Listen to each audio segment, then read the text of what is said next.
Selamat malam Pak Wan, dengan kesempatan kali ini, yaitu dengan saya Jesli, dengan Vanessa dan Yelianti, akan mempresentasikan tentang GSS Group Support System, ACE, S, dan AI, dan perbedaan SIM dan DSS.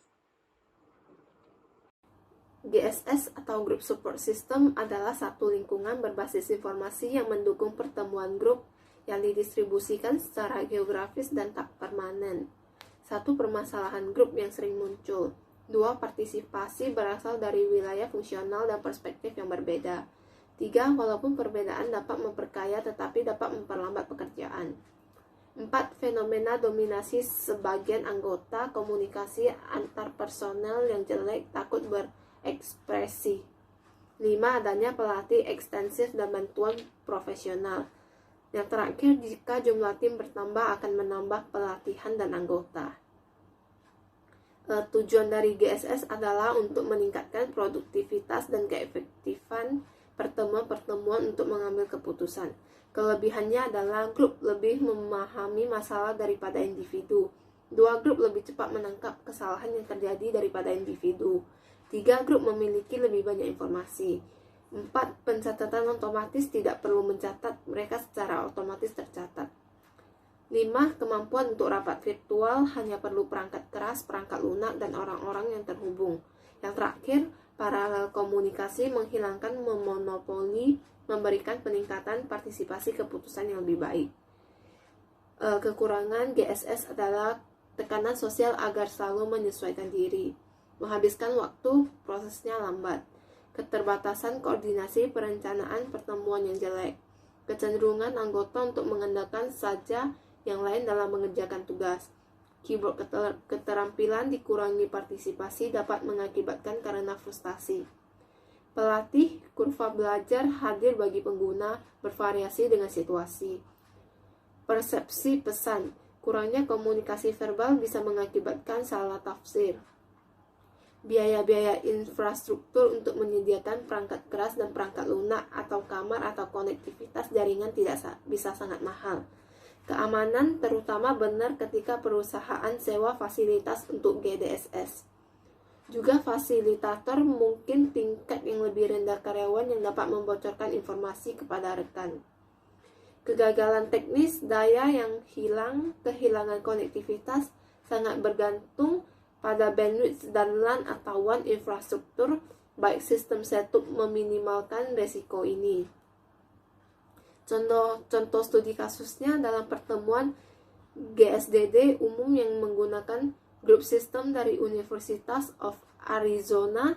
Suatu kelompok akan bertemu dalam ruang keputusan. Para peserta akan menulis pendapat mengenai suatu topik dan menggunakan electric brainstorming atau EBS. Program ini menyediakan komunikasi paralel maupun anonimitas. Komunikasi paralel adalah saat semua peserta menulis pendapat pada saat yang bersamaan, dan anonimitas adalah saat tak seorang pun mengetahui siapa yang menulis suatu pendapat tertentu. Anonimitas memungkinkan tiap peserta menuliskan apa yang benar-benar dipikirkan tanpa khawatir diejek oleh anggota kelompok lain. Setelah sekitar setengah jam menuliskan berbagai pendapat mengenai topik utama, para anggota kelompok mengumpulkan pendapat-pendapat itu ke dalam berbagai kategori dengan menggunakan program lain yang disebut Idea Organizer. Akhirnya para anggota kelompok menggunakan program vote untuk memberikan peringkat pada daftar kategori yang diiktisarkan oleh Idea Organizer. Perbedaan SIM dan DSS. Perbedaan utamanya, SIM adalah tingkat pengambilan keputusan utama, sedangkan DSS adalah bagian akhir dan utama dari keputusan. SIM adalah singkatan dari Manajemen Informasi Sistem, yaitu jaringan pelengkap perangkat keras dan lunak yang bekerja sama untuk mengumpulkan, memproses, menyimpan, dan mendistribusikan informasi untuk mendukung peran manajerial. DSS adalah Decision Support System, yaitu sistem informasi yang mendukung kegiatan pengambilan keputusan bisnis atau organisasi. Selanjutnya, perbedaan SIM dan DSS. Yang pertama adalah pengambilan keputusan yang bersifat terstruktur pada level operasional dan manajemen. Yang kedua, umumnya SIM berorientasi pada laporan dan pengawasan. SIM didesain untuk membantu membuat laporan kegiatan yang ada serta menyediakan pengawasan harian terhadap kegiatan tersebut. Yang ketiga, SIM bergantung pada data gabungan dan alur data. Yang keempat, SIM tidak terlalu memiliki kemampuan analisis. Yang kelima, umumnya digunakan untuk mengambil keputusan dengan menggunakan data lampau dan kini. Yang keenam, relatif tidak fleksibel dan lebih memiliki orientasi internal daripada eksternal. Selanjutnya, perbedaan karakteristik SIM dan DSS. Karakteristik yang ada dalam manajemen information system yaitu kajiannya ada pada tugasnya yang terstruktur, di mana prosedur operasi standar, peraturan sebuah keputusan, dan alur informasinya dapat didefinisikan. Hasil utamanya adalah meningkatkan efisiensi dengan mengurangi biaya, waktu tunggu, dan dengan mengganti karyawan klerikal. Relevansinya untuk manajer pengambilan keputusan biasanya tidak langsung didapatkan. Untuk karakteristik Decision Support System atau DSS, kajiannya terhadap pada keputusan, di mana struktur yang cukup untuk komputer dan alat bantu analitis yang memiliki nilai tersendiri, tetapi tetap mempertimbangkan manajer yang memiliki esensi utama. Hasil utamanya adalah dalam peningkatan jangkauan dan kemampuan dari proses pengambilan keputusan para manajer untuk membantu mereka meningkatkan efektivitasnya.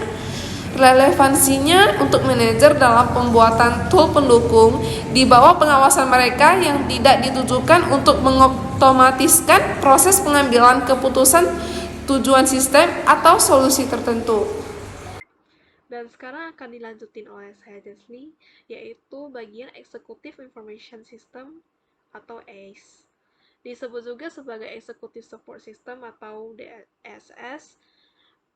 AES ini merupakan sistem berbasis komputer yang interaktif dan juga mengintegrasikan data internal maupun eksternal dan juga menghasilkan laporan untuk menemukan alternatif solusi. Karakteristik dari AES ini adalah executive friendly, undo processor, memiliki online health, kecepatan sesuai kebutuhan eksekutif. Karakteristik data, highly summarized data, drill down, integrasi data dari basis data yang berbeda, tren jangka panjang, akses data eksternal yang dapat dibandingkan, informasi dalam bentuk ditentukan oleh critical success factors. Dan dalam S ini data yang dibutuhkan itu seperti yang pertama adalah database online, data integrasi dari berbagai database, yang ketiga data eksternal, record data sebelumnya, dan juga data lengkap seperti rangkuman data.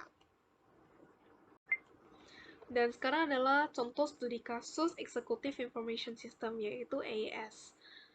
Dan di sini ada terdapat dua departemen. Yang pertama departemen akuntansi dan keuangan, yang kedua adalah departemen pemasaran, dan juga ada pimpinan eksekutif. Maka departemen akuntansi dan keuangan ini akan mengumpulkan informasi uang masuk dan keluar selama 3 bulan terakhir, dan departemen pemasaran akan mengumpulkan informasi tentang data konsumen dan kinerja pesaing dan pemasok. Dan kedua informasi ini akan memberikan kepada pimpinan eksekutif. Dan pimpinan eksekutif ini akan mengambil langkah terkait produksi, produk, dan promosi untuk 3 bulan ke depan, dan menghasilkan orientasi utamanya yaitu kinerja perusahaan di masa depan. Dan yang bagian kedua adalah expert system atau S. Expert system ini dikembangkan pertama kali oleh komunitas AI tahun 1960-an. S diterapkan untuk mendukung aktivitas pemecahan masalah. S ini merupakan sistem mengadopsi pengetahuan manusia ke komputer, yang artinya program komputer yang mencoba mewakili pengetahuan dari pakar manusia dalam bentuk heuristik. Expert system ini yang terkenal itu seperti Michin, Dendral, Edscon, dan Edsel, Shofi, Prospecto, Folio, dan Delta. Konsep dasarnya yaitu keahlian, ahli atau pakar, pengalihan keahlian, mengambil keputusan, aturan, dan kemampuan menjelaskan. Dan aktivitas pemecahan masalah, yaitu oleh Lestari, 2012. Yang pertama adalah interpretasi, prediksi, diagnosis, perancangan atau desain, perencanaan, monitoring, debugging, instruksi, dan kontrol. Bagian-bagian ES ini terbagi jadi 3, yaitu knowledge base, inference engine, user interface. Dan metode interfacing dengan rules itu terdapat 2, adalah forward chaining dan backward chaining. Dan selanjutnya adalah contoh studi kasus adverse system. Untuk mendapat diagnosis dengan baik, maka kita harus mengetahui gejala dari penyakit tersebut.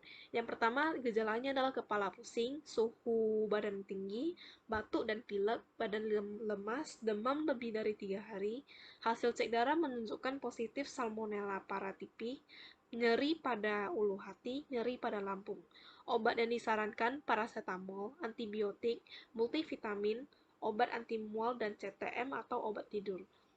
Kesimpulan, jika gejala 1, 2, dan 3, maka dia menderita influenza dan solusi obatnya adalah ABC.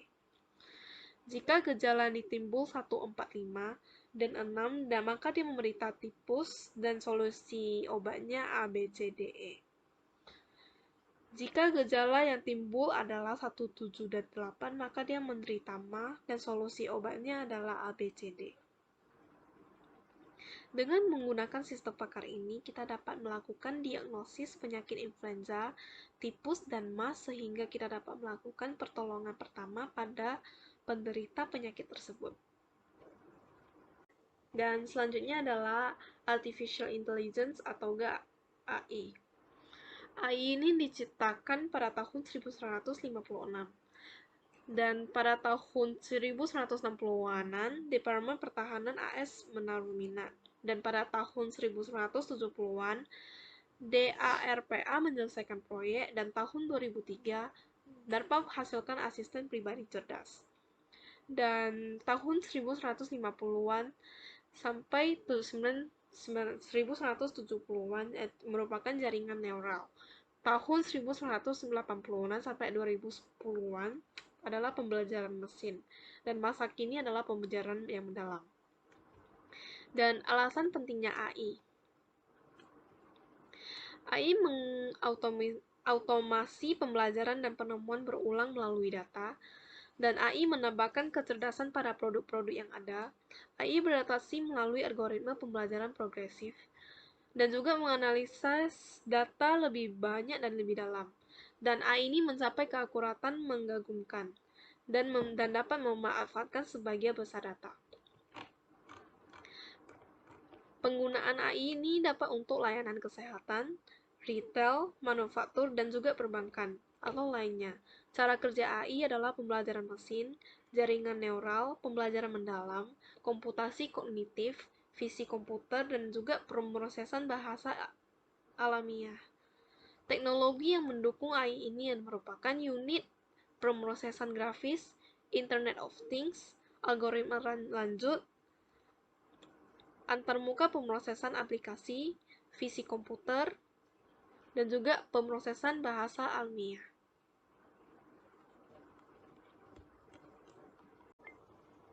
Sekian dari presentasi kami, mohon maaf apabila terdapat kesalahan kata. Terima kasih dan selamat malam.